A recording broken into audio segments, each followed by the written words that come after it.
Nothing like a little or a few extra layers to help keep us warm when we're trying to spend a little time outdoors here in Minnesota, North Dakota in January. You bet. In the Valley today's Abby Furchner is live this morning with how we can stay warm while being outside this time of the year. Good morning, Abby.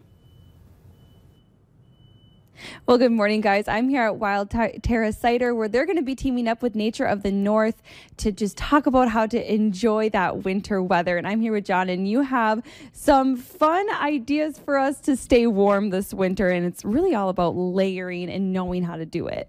Oh, 100%. If you don't have your right layers in the right spots, like it doesn't matter how warm or cold it is, you're just going to have problems. So is there a certain temperature that people shouldn't be outside in, or what is your advice on that?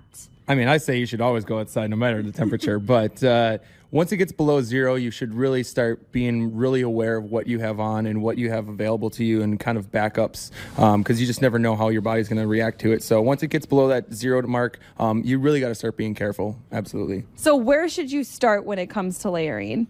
So when it comes to layering, what I like to tell people is WWW. It starts with wicking, warmth, and then wind. So you kind of go through there and figure out what works for you. Everybody's a little bit different, but ultimately the first thing is making sure that you have a good wicking layer. So this is just a nice, mainly wool base layer that you're going to have right down at your base, and that just wicks the moisture away from your body as you're starting to generate sweat. It kind of pulls it away to keep you nice and dry. From there, you go into warmth. So I always toss on a flannel, and then I toss on a little sweatshirt that has a hood, and then one of those little puffer coats, right like this.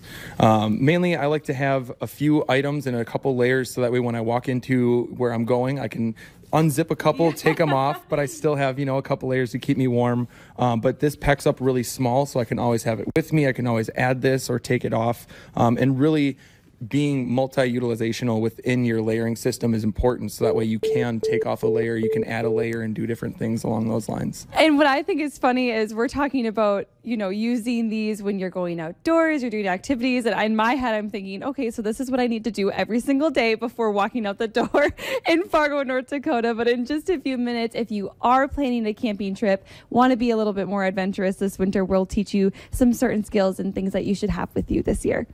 Interesting. Camping in the winter. Okay. Winter, you have some guts if you're doing that this time of the year. Abby Furchner reporting live for us. Thank you.